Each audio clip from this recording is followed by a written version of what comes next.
नमस्कार दोस्तों, आज हम आए हैं चंदेरी शहर में, जो मध्य प्रदेश के अशोकनगर जिले में स्थित एक महत्वपूर्ण प्राचीन शहर है। और स्त्री मूवी में चंदेरी का नाम आने और यहाँ के विभिन्न स्थानों को दिखाए जाने के बाद चंदेरी बहुत लोकप्रिय हो गया है। शायद इसीलिए हमने अपनी यात्रा में चंदेरी को शामिल किया।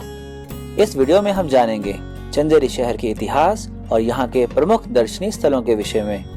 विशेषकर उन स्थानों में हम आपको अवश्य ले जाएंगे जहां स्त्री मूवी की शूटिंग हुई थी, जैसे खूनी दरवाजा, कटी घाटी और रानी महल। इसके अलावा भी यहाँ कई अन्य दर्शनीय स्थल हैं जिन्हें अवश्य घूमना चाहिए, जैसे चंदेरी महल, हवा महल, कौशक महल, बादल महल, राजकुमारी का रोजा, लक्ष्मण मंदिर आदि। साथ ही जानेंगे कि चंदेरी शहर हम कैसे पहुंच सकते हैं, यहाँ घूमने किस समय आना चाहिए और चंदेरी घूमने में लगभग कितना खर्च हो सकता है। चंदेरी के प्रमुख स्थलों के गूगल लिंक आपकी सहायता के लिए डिस्क्रिप्शन में दिए गए हैं। तो चलिए चलते हैं जिंदगी के एक और सुहाने सफर में। मैं हूं आपका दोस्त विपिन। लव यू जिंदगी।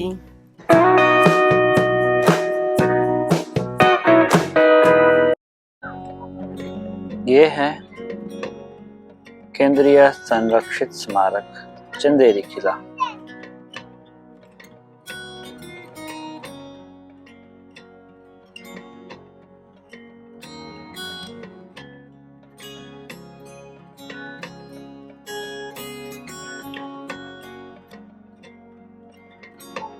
नमस्कार दोस्तों, तो आज हम पहुंच चुके हैं चंदेरी के फोर्ट में। आप मेरे पीछे देख पा रहे होंगे जौहर स्मारक, और आज हम घूमेंगे हमारे दोस्त गाइड के साथ। चलिए इनसे मिलते हैं। My name is Ajay Chauhan. तो आज जो शर्मा जी है मेरे साथ चंदेरी घूमने वाले हैं, तो आप लोग भी लुत्फ उठाइए हमारी चंदेरी का, और इन फ्यूचर सभी अगर आना चाहे तो आप सभी का स्वागत है चंदेरी में। बिल्कुल। तो mister Sharma and Mrs Sharma, आपको बताना चाहूंगा कि ये जो मॉन्यूमेंट्स पे आप लोग आए हुए हैं, ये हमारे स्टार्टिंग पॉइंट है, जिसे जौहर मॉन्यूमेंट्स के नाम से जाना जाता है। जिसमें आप देख रहे हैं कि पहला जो दिख रहा है ये जौहर दिख रहा है, और दूसरा जो दिख रहा है वो युद्ध दिख रहा है, जो कि 1528 में बाबर और मेदली राय के बीच में हुआ था चंदेरी में। और ये तीसरा जो देख रहे हैं कि इसमें जब वो वीर गति को प्राप्त हो जाते हैं, जब उनकी मृत्यु हो जाती है, तो मृत्यु के बाद जब वो स्वर्ग में जाते हैं, तो प्राचीन काल से भगवान शंकर जी, शिव जी को बहुत माना जाता है, तो उनकी पूजा होती है। तो मैं थोड़ा सा एक स्टोरी आपको बताऊंगा इसके बारे में। बात है सन 1528 की, जब चंदेरी पर जो शासक थे वो मेदली राय थे, और बाबर 1500 में आया था और 1528 में उसने चंदेरी पर आक्रमण किया। जब बाबर ने चंदेरी पर आक्रमण किया तो उस समय पे क्या है कि मेदली राय ने अपने आप को असहाय महसूस किया, तो उन्होंने एक मैत्री पत्र, एक संदेश लिखा अपने मित्र राणा सांगा को कि वी नीड योर प्रोटेक्शन, आप आइए और हमारी मदद कीजिए। तो राणा सांगा वो आते हैं, लेकिन आपको पता है कि बाबर इतना शक्तिशाली था कि जहां भी जाता था अपना साम्राज्य स्थापित करता था। तो युद्ध छिड़ा और काफी देर तक युद्ध चला, और फाइनली जब ये बात यहाँ की मणिमाला को पता चली, तो मणिमाला ने अपनी जितनी भी सेविकाएं थी और उनको बुलाया और बोला कि देखिए हम हार रहे हैं। और उस समय पे क्या होता था, महिलाओं का मिसयूज किया जाता था। तो उन्होंने क्या किया कि अपने सब लोगों को इकट्ठा करके इस पर्टिकुलर प्लेस पर जौहर किया। जौहर मॉन्यूमेंट्स के नाम से जाना जाता है। इसके पीछे एक कुंड है जिसमें उन लोगों ने स्नान किया था, वो जौहर कुंड कहलाता है। लोग ये जो सेकंड मॉन्यूमेंट्स है जो देख रहे हैं, ये एक्चुअल में बैजू बावरा की समाधि है। और बैजू बावरा एक बहुत बड़े संगीतकार थे, जैसा कि इनको उपाधि गई है संगीत सम्राट बैजू बावरा। इनका जो मूल नाम था एक्चुअल में पंडित बैजनाथ प्रसाद मिश्र था। और इनकी एक बहुत अच्छी स्टोरी है जो मैं आप लोगों को सुनाऊंगा। एक्चुअल में क्या है कि जो बैजू बावरा है और जो तानसेन है, इनके जो गुरु थे वो गुरु हरिदास जी थे, जो कि ग्वालियर के पास पे थे, और उनकी शिक्षा वहीं पर हुई संगीत की। तो एक बार क्या हुआ, तानसेन जो है अपनी संगीत की प्रैक्टिस कर रहे थे, तो उन्होंने अपने सिपाहियों को आदेश दिया कि कोई भी शोरगुल, कोई भी शोर शराबा नहीं होना चाहिए। तो क्या हुआ कि तानसेन अपना संगीत की रियाज कर रहे थे, उसी दौरान जो बैजू बावरा है उनके पिताजी वहां से गुजर रहे थे और अपनी भजन संध्या कर रहे थे। वहां पे जो सैनिक तैनात थे उन्होंने उनको बोला कि आप थोड़ा सा धीरे करिए, और हड़बड़ाहट में वो इतने जोर से बोला उनको कि वो जल्दबाजी में गिर गए, और गिरने के बाद उनकी मृत्यु हो गई। ये चीज जो बैजू बावरा है उनको बड़ी खलक गई कि हाँ, मेरे पिताजी को तानसेन के कारण मेरे पिताजी मर गए, उनकी मृत्यु हो गई, तो मुझे इसका और बदला जरूर लेना है। तो ऐसे ही कहानी आगे बढ़ती गई। उसी दौरान जो तानसेन है वो अपना संगीत अपनी जगह प्रस्तुत करते थे, क्योंकि वो अकबर के 9 रत्नों में से एक थे। तो क्या हुआ कि बैजू बावरा जो है बहुत अच्छा संगीत गाते थे, तो इनका जो संगीत सुन के एक उमा नाम की लड़की थी जिससे ये प्रेम कर बैठे थे। तो उमा बहुत अच्छा नृत्य करती थी और बैजू बावरा अपना संगीत गाते थे।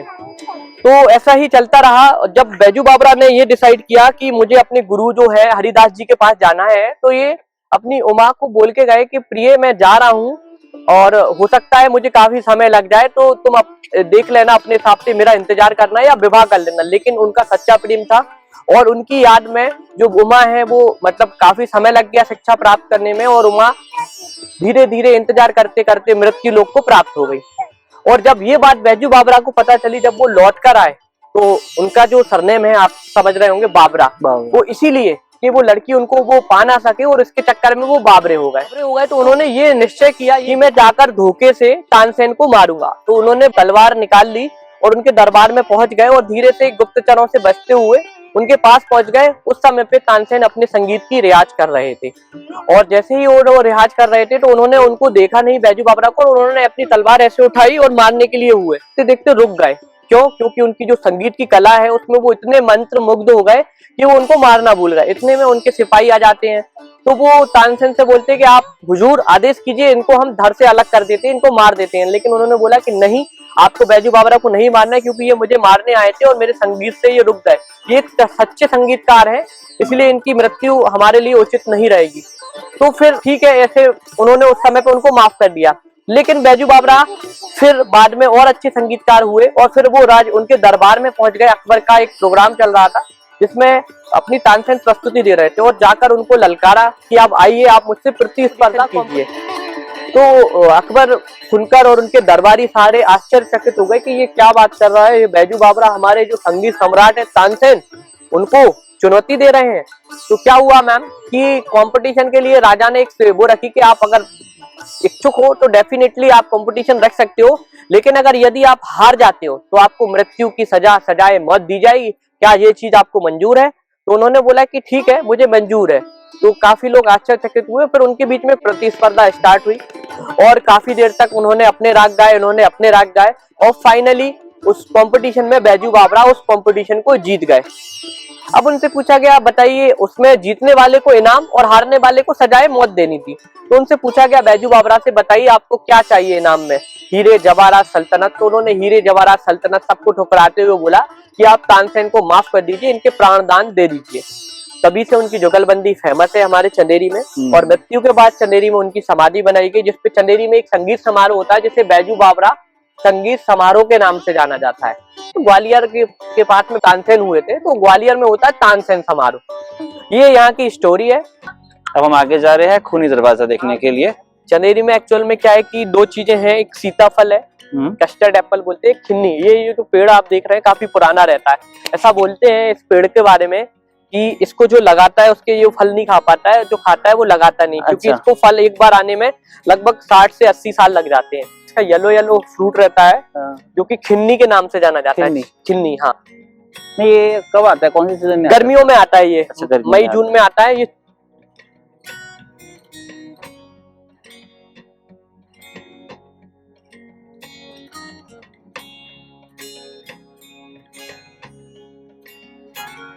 देखिए सर, ये जो खूनी दरवाजा है इसका एक बहुत बड़ा रीजन है, आपके दिमाग में भी आ रहा हो कि इसको खूनी दरवाजा क्यों बोला जाता है। उसका एक वैलिड रीजन है कि जब 1528 में युद्ध हुआ था और ऐसा बताते कि बाबर ने जब ये दरवाजे पे चढ़ाई करी थी और चढ़ाई के बाद जब उसने गेट वगैरह खोल के जब अंदर जाने के लिए हुआ तो इतना भयंकर युद्ध हुआ था कि यहाँ पे लाशें बिछ गई थी और उनको जब खोला गया तो खून की दरिया, मतलब बोलते हैं ना खून की नदियां, वो बह गई थी और जो भी कैदी यहाँ पे आता था उसको मौत के घाट उतार दिया जाता था। इसीलिए इसको खूनी दरवाजा बोला जाता है। अगर क्या है कि ऊपर गर्म कढ़ाई की करके उसमें तेल रखा जाता था और उस तेल को इधर से डाल दिया जाता था, तो इफ इन केस कोई अगर बचता था तो वो यहाँ से मृत्यु को प्राप्त हो जाता था। इसीलिए इसको खूनी दरवाजा बोला जाता है। हम लोग अभी हमने खूनी दरवाजा विजिट किया। अभी हम लोग चल रहे हैं इसी महल के अंदर, एक हवा महल है और खिलजी मस्जिद है। इसको चंदेरी का हवा महल बोला जाता है। इधर से पूरा जो नगर है उसको पूरा देखा जाता था उस समय पे भी, और अभी भी आप लोग देख सकते हैं, यहाँ से पूरा शहर नजर आता है। और हमारा सामने देखिए जो कि रानी महल है जिसमें मूवी की मैक्सिमम शूटिंग हुई थी, वो सामने है हमारा, जो कि हम लोग चलेंगे अभी। उसके अलावा अगर आप इस साइड देखें तो सामने ये जो दिख रहा है पॉइंट,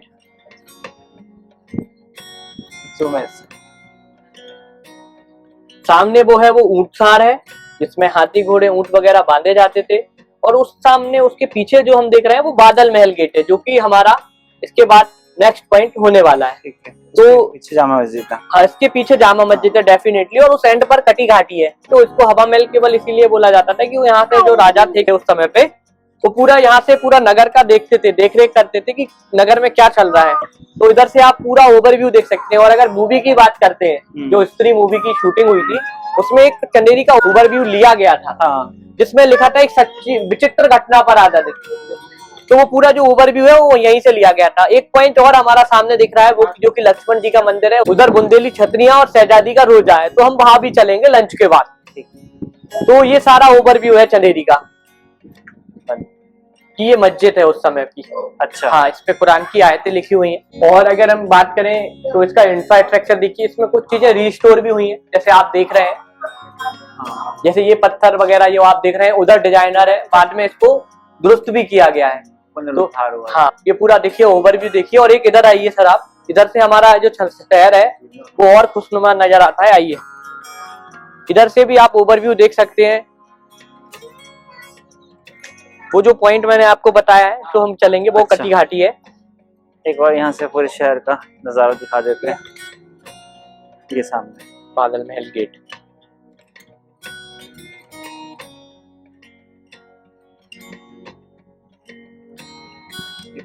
अब ये दिखा देते हैं पूरा चंदेरी शहर।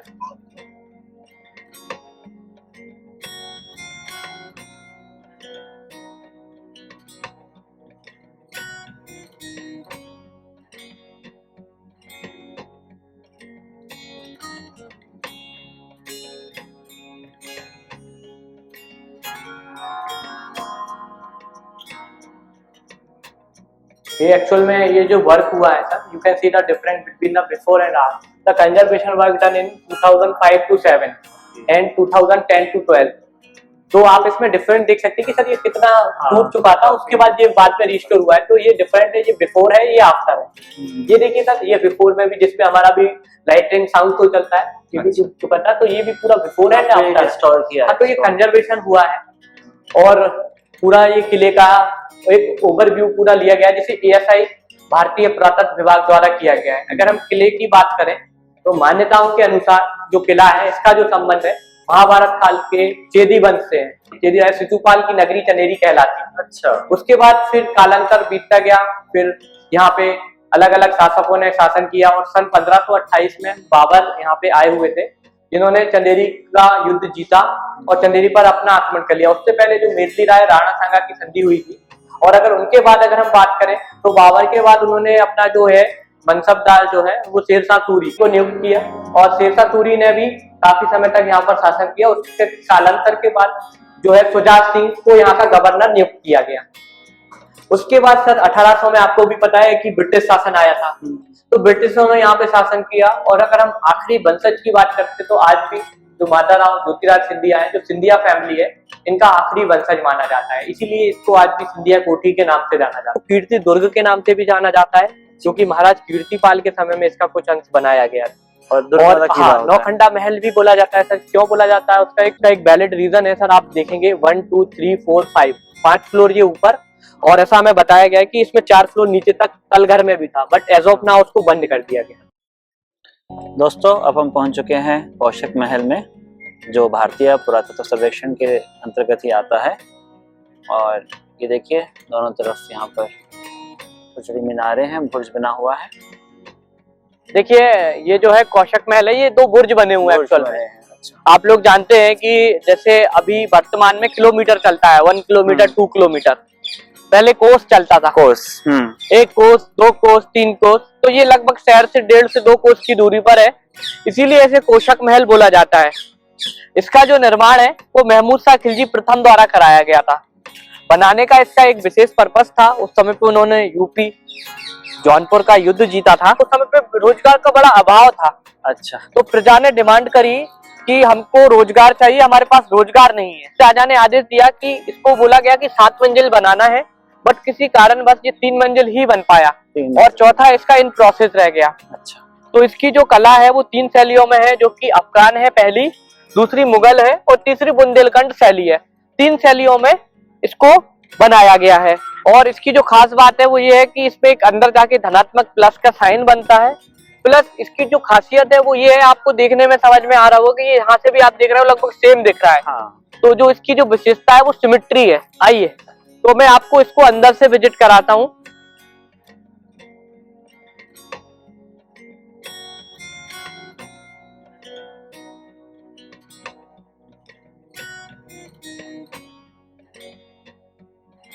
ये देखिए सर, धन का जो निशान बनता है, धनात्मक साइन, वो ये बन रहा है। और जो हाँ। सिमेट्री है आप जैसा देख पा रहे हैं, इधर से देखिए, आप उधर जाके उधर चारों देखेंगे तरफ से बराबर ही है। बिल्कुल सर। आप अंदर जाके उधर से सामने देखेंगे तो वो भी सेम, और उधर से जब इधर देखेंगे तो ये भी सेम। तो एक्चुअल में ये पूरा सिमेट्री में है।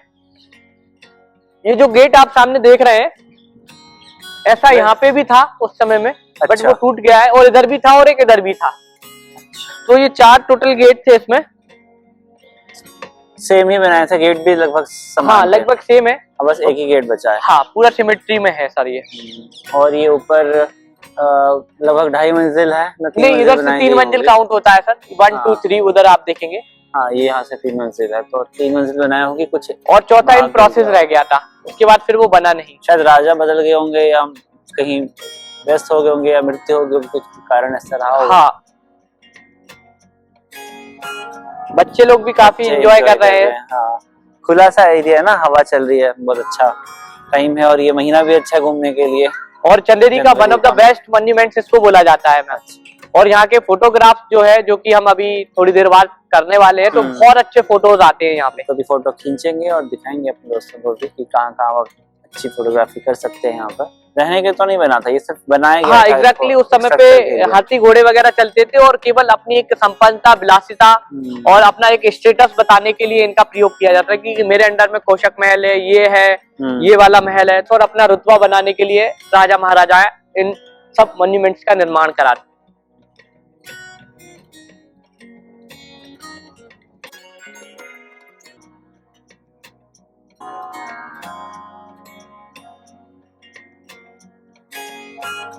नमस्कार दोस्तों, देखिए मैं आपको बताना चाहूंगा कि ये जो घाटी है, एक्चुअल में चंदेरी जो है पूरा पहाड़ियों से घिरा हुआ है। तो क्या है कि जो भी लोगों को जाना होता था, प्रायतः पहाड़ पार करके जाना होता है, जो कि विंध्याचल और अरावली से घिरा हुआ है। तो क्या हुआ कि उस समय पे जो शासक थे यहाँ पे, वो ग्यास शाह थे। तो ग्यास शाह ने, आप उसको समझते हैं, वो दुनाली पिटती है, सुनो सुनो सुनो, ऐसी दुनाली पिटवाई कि जो भी इसको रातों रात काटेगा और उसको उचित और मुंह मांगा इनाम दिया जाएगा। तो उनके जो ग्यास शाह थे, उनके अंडर में थे जिमन खां, जिनका पूरा नाम था जिमन खां, और जमानत खां उनको बोलते थे। तो उनने आदेश दिया कि भाई इसको काटिए आप। तो उस समय पे जो भी उन सहायक थे, जो सैनिक थे और जो इस कार्य को करते थे, वो सभी लोग एकत्रित हुए, इकट्ठे हुए, और सभी लोगों ने इस पे काफी मेहनत की और दिन रात एक कर दिया। और बोलते हैं कि इसको रातों रात काटा गया है। और काटने के बाद इसको जब इसकी कला को देखा गया, तो उस समय पे जब राजा ने इसको देखा, तो वो देखने के बाद काफी आश्चर्यचकित हुए और खुश भी हुए। लेकिन जब उन्होंने देखा कि आपने घाटी तो बनाई, इसमें गेट तो लगाया ही नहीं, वो नाखुश हो गए। उन्होंने कहा कि आपने इसको बेपर्दा कर दिया। तो उन्होंने इनाम की जगह उनको जो है सजा दे दी। तो ये यहाँ का इतिहास है। वर्तमान में हिस्ट्री से ज्यादा जो डे विजिटर्स और जो हमारे गेस्ट आते हैं, वो चंदेरी की जो फिल्म सिटी है, जो चंदेरी में जो मूवी का सीन क्रिएट होता है, एक्चुअल में जहाँ पे वो गुड़िया बैठी हुई है दोनों, यहाँ पे श्रद्धा कपूर बैठती है मूवी में, स्त्री फर्स्ट में। यहीं से किशोर ट्रेवल्स, हमारा का एक लोकल ट्रेवल्स है, वो यहाँ से बस जाती है, नीचे जाते हुए एक चोटी जोड़ती है। और सेकंड पार्ट में अगर हम बात करें तो एक गाना फिल्माया गया ना, झूठी खाई थी कसम जो निभाई नहीं, खेतों में तू आई नहीं। तो वो जो गाना शूट हुआ था वो भी यहीं पे हुआ था।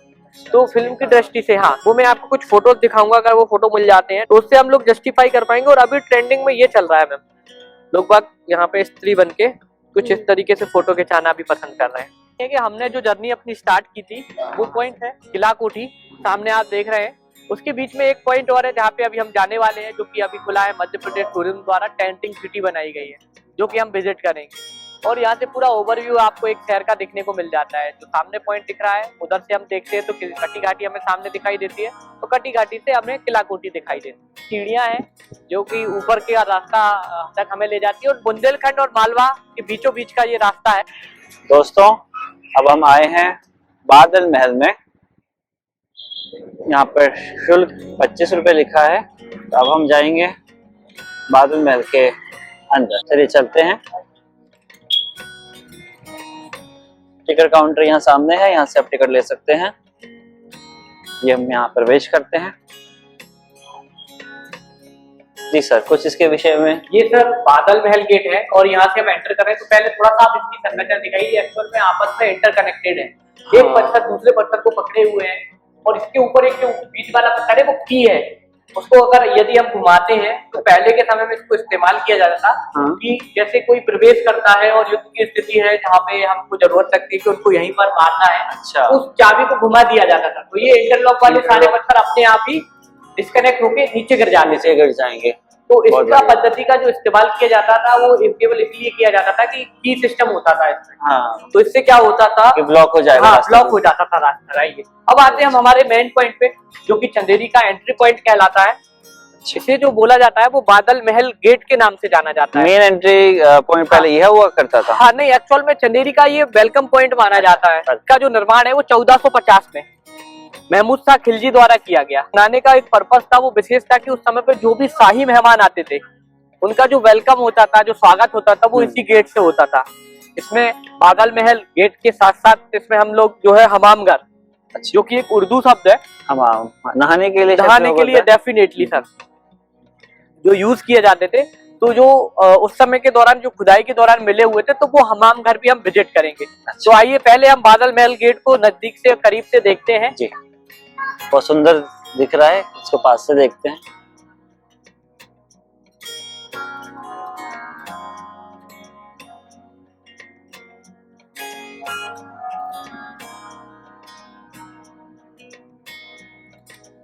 के ऊपर ऐसा लगा है जैसे कि खुलने वाला है जाली सिस्टम। वैसे फिक्स्ड है, पत्थर का बना है, सुंदर बनाया। किसने बनाया था ये? महमूद शाह खिलजी द्वारा। महमूद शाह खिलजी 1450। ये बादल महल।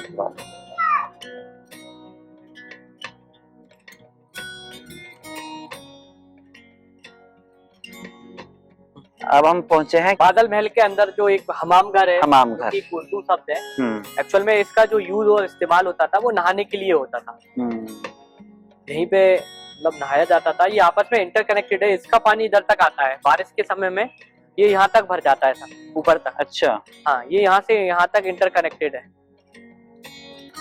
ये स्टेप दिए गए हैं नीचे तक जाने के लिए, और नीचे जाके लोग नहाया करते थे। कौन लोग नहाते थे? राजा महाराजा? राजा महाराजा। एक्चुअल में सर ये ऐसा बताया जाता है कि उस समय पे जो दरबान वगैरह, जो उनके मुख्य जो सेना प्रमुख होते थे, अच्छा, हाँ, उन लोग यहाँ पे स्टे करते थे। और एक्चुअल में ये बाउंड्री मानी जाती थी पहली वाली, इधर से लेके पूरे शहर तक अंदर तक बाउंड्री भी गई। ये जो बाउंड्री है, एक बाउंड्री हमने सर ऊपर देखी थी, हाँ, और ये पहली वाली है शहर के अंदर की। अच्छा, हाँ, तो इधर ही स्नान होता था, और ये हमाम घर उर्दू शब्द है, और इसमें स्नान वगैरह वो लोग करते थे। ठीक। और ये खुदाई के दौरान इतना ही मिला था, फिर इसको रिस्टोर करके वेल मेंटेन किया गया। हाँ, इसको अच्छा मेंटेन रखा। चलिए, अब लगभग 2:15 हो गए हैं और थोड़ी भूख भी लगने लगी है। चलते हैं हम लंच के लिए, और वहां से फ्री होकर हम कहाँ जाएंगे? उसके बाद फिर सर हम शहजादी का रोजा चलेंगे। शहजादी का रोजा, ठीक है। लक्ष्मण जी का मंदिर, लक्ष्मण जी का मंदिर जाएंगे। उसके बाद अभी हमारे क्या क्या कवर हो गए हैं? मॉन्यूमेंट्स हमने जो कवर किए हैं सर, अभी हमने स्टार्टिंग किला कोठी से की थी। किला कोठी में 5 मॉन्यूमेंट्स थे, हमने सारे घूमे। ठीक है। उसके बाद हम लोगों ने कौशक महल घूमा। कौशक महल के बाद हम लोग कटी घाटी गए। कटी घाटी के बाद टैंटिंग सिटी से होते हुए हम लोग बादल महल गेट आए हैं। ठीक है, 5 लगभग हो गए हमारे ना। हाँ। और ग्रुप मिला ले तो काफी ज्यादा हो गए। हाँ हाँ।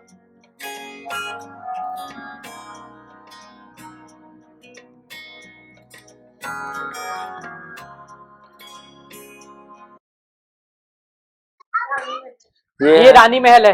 रानी महल, हमाम खाना भी कहते हैं इसे। देखिए बोर्ड, इसके बारे में लिखा है कि 15वीं सदी में निर्मित किया गया था, और यही वो महल है जहां वो शूटिंग हुई थी।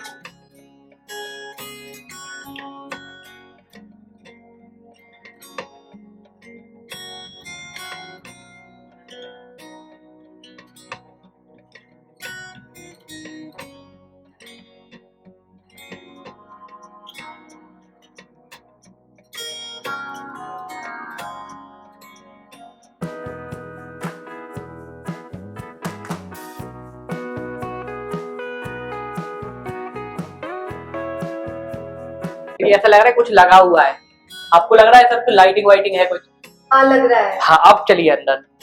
वहाँ लाइटिंग है। हाँ इधर उजाला उजाला नहीं दिख रहा है सर? हाँ आइए, ये एक्चुअल में उस समय के हमाम घर है, एकमात्र ऐसा हमाम घर है जो भाप और गर्म पानी पर आधारित है। ठीक है, यहाँ पे होता था गर्म पानी, ये रानियों के लिए था। इधर पे देखिए कढ़ाई वगैरह जो भी बर्तन है वो रखे जाते थे, उससे पानी गर्म होता था सर। उधर को ये मैम प्लीज, उधर से गर्म पानी होके इधर से कनेक्टेड रहता था और पानी इधर से आके इसमें टप में आ जाता था और नीचे से निकलने की व्यवस्था। तो इसी में रानियां स्नान करती थी, क्योंकि रानी महल था, पुरुषों का आना वर्जित था। तो ये उसी समय के, इस पे कोई छेड़छाड़ नहीं की गई है। इसे बोला जाता है हमाम घर। हमाम जो शब्द है वो उर्दू शब्द है, तो ये उनका उस समय का बाथरूम है।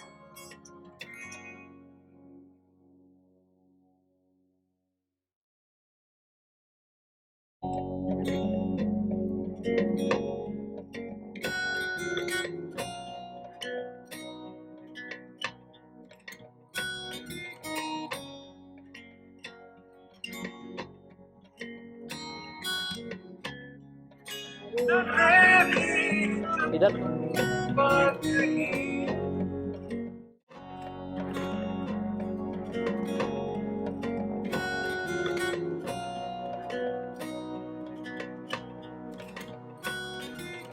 शहजादी का रोजा जो 20 से 35 के बीच में बना था।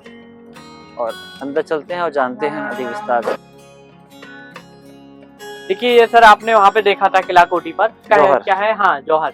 जितने भी ये आप मॉन्यूमेंट देख रहे हैं ये सारे जौहर है ये। अच्छा। हाँ, जिसमें एक चंद्रमा और स्टार और सितारे बने हुए हैं, जो इसको सिग्निफाई करते हैं कि ये बहुत वीरता का काम था। तो ये जौहर मॉन्यूमेंट, ये सारे जौहर मॉन्यूमेंट है मैम जो हमने वहाँ देखे थे।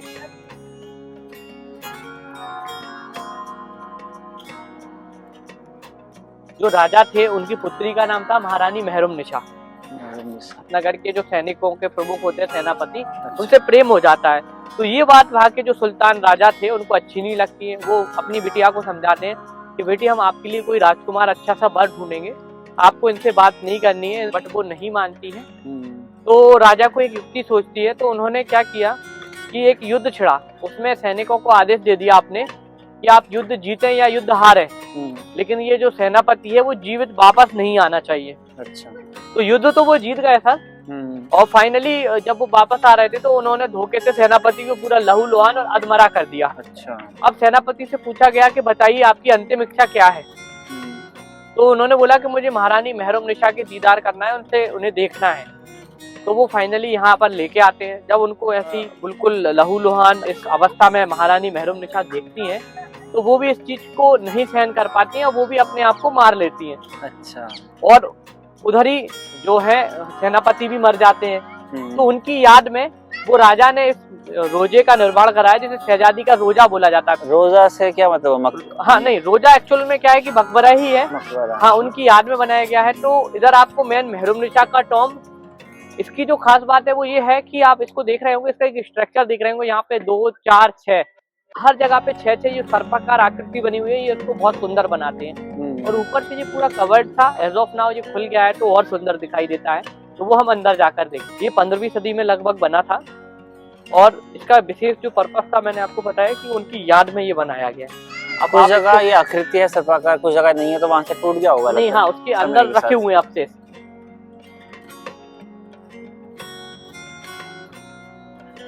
सेनापति का जो ऊंचा वाला अच्छा, है ये है, वो नीचे वाला वो है।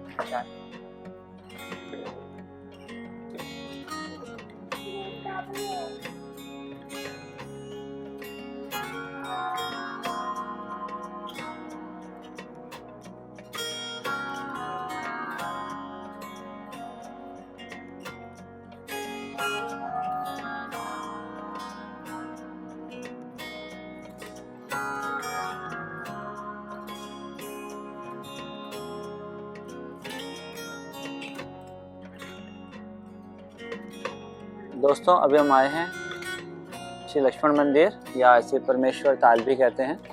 और इसका क्या इतिहास है, इसके विषय में अधिक जानकारी देंगे हमारे साथी। इसके विषय में कुछ बताइए सर। एक्चुअल में ये जो मंदिर है, इसको बनाने का एक स्टोरी है। तो काफी प्राचीन समय की बात है कि यहाँ पे कुछ भी नहीं था, घनघोर जंगल था। अच्छा। तो क्या हुआ कि कई ऋषि मुनि यहाँ से गुजर रहे थे। ऋषि मुनि जब यहाँ से निकल रहे थे तो उनको ब्लैक कलर की लक्ष्मण जी की शेषनाग की मूर्ति दिखी। तो उन्होंने उसको क्या किया, उकेड़ के खुदाया और उनमें से एक महंत जो थे वो उनको ले जाने की कोशिश करने लगे। लेकिन लक्ष्मण जी का शरीर इतना वज्र और इतना भारी रहता है कि इनको कोई उठा नहीं पाते। उनको नहीं उठा पाए तो सारे ऋषि मुनि चले गए और एक ऋषि मुनि यहीं पे इस आश्रम में रह के यहाँ पे भगवान की जो सेवा भाव थी वो करने लगे। तो काफी समय बीतता गया। एक बार कुरु वंश के राजा आए, वो शिकार खेलने आए। यहाँ पे शिकार खेलते खेलते उनको प्यास लगी। यहाँ पे एक बहुत अच्छा कुंड है, तो उन्होंने प्यास लगी तो ये महंत के पास गए और बोले कि मुझे प्यास लगी है, पानी पीना है। तो उन्होंने पानी पीने के लिए वो महंत ने कहा कि वो कुंड है, आप चले जाइए। तो वो राजा थे ना, उनके हाथ में सफेद दाग और कुष्ठ रोग के निशान थे। तो उन्होंने जैसे ही पानी पिया तो उनके पूरे निशान और दाग सब अच्छे हो गए। उनको बड़ा खुशी हुई, उन्होंने स्नान कर लिया, सारा शरीर अच्छा हो गया। फिर वो महंत के पास गए कि महंत जी, आप इतनी अच्छी जगह पे बैठे हैं और आप भगवान जी को ऐसे बिठाए हैं, इतना पवित्र मंदिर। वो कहते हैं मैं तो गरीब आदमी हूँ, मेरे पास क्या है, मैं कैसे क्या बनाऊंगा। तो फिर उस समय पे राजा ने इस मंदिर का निर्माण बनाया और बोलते हैं तब से इसको कुड़वेश्वर नाम आ गया, कुष्ठ रोग हल लिए थे। तो ये बहुत चमत्कारिक मंदिर है। आइए अब हम दर्शन करते हैं।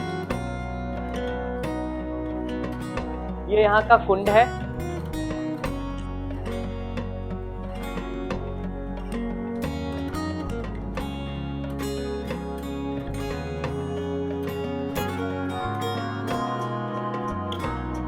चारों तरफ का भी हंगम दृश्य।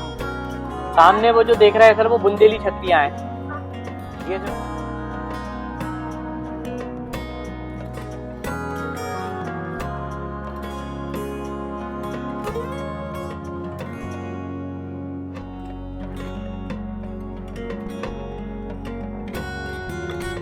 ये अलग अलग भाग में है मूर्ति। हाँ, दोनों अलग अलग हैं। अगला भाग अलग है, पिछला भाग अलग है। वो फन है, वो पूछ है। ये एकमात्र ऐसा मंदिर है जो पूरे भारत विश्व में चंदेरी में ही है, लक्ष्मण जी का। यहाँ पे शेषनाग अवतार है। तो दोस्तों, यह था हमारा सफर ऐतिहासिक और खूबसूरत चंदेरी शहर का। यहाँ की ऐतिहासिक इमारतें, संकरी गलियाँ और समृद्ध विरासत सच में मन मोह लेने वाली हैं। चंदेरी से नज़दीकी एयरपोर्ट भोपाल और ग्वालियर है, जो लगभग 250 किलोमीटर की दूरी पर है। चंदेरी का सबसे नज़दीकी रेलवे स्टेशन ललितपुर जंक्शन है, जो चंदेरी से 40 किलोमीटर की दूरी पर है। पर हमारा सुझाव रहेगा, आप चंदेरी ओरछा या झांसी से घूमते हुए सड़क मार्ग से पहुँचे। दोनों शहरों से चंदेरी लगभग 100 किलोमीटर की दूरी पर है, जहां पहुंचने में आपको 2 से 2.5 घंटे का समय लगेगा। चंदेरी शहर की सभी ऐतिहासिक इमारतें आसपास ही हैं, जिसे आप एक दिन में घूम सकते हैं। ऑटो या टैक्सी से पूरा दिन घूमने का खर्च लगभग 1000 रुपये आएगा। यहाँ आपको होटल या होम स्टे करीब 1000 रुपये में मिल जाएंगे। अगर आप लग्जरी होटल में रुकना चाहेंगे तो आपको मध्य प्रदेश टूरिज्म के होटल 2500 से 5000 रुपये में मिल जाएंगे। जैसा कि आप जानते हैं, गर्मियों में मध्य प्रदेश काफ़ी गर्म रहता है, इसीलिए हमारा सुझाव है कि आप चंदेरी अक्टूबर से फरवरी के मध्य ही घूमने आएं, क्योंकि इस समय यहाँ का मौसम सुहावना रहता है। अगर आपको यह वीडियो पसंद आया हो तो लाइक, शेयर और कमेंट करना ना भूलें। कृपया हमारे चैनल लव यू जिंदगी को सब्सक्राइब ज़रूर करें, जिससे आप तक हमारी अगली वीडियो की जानकारी पहुंच सके। फिर मिलेंगे एक नई जगह, एक नई कहानी के साथ। तब तक जिंदगी से प्यार करते रहें। लव यू जिंदगी।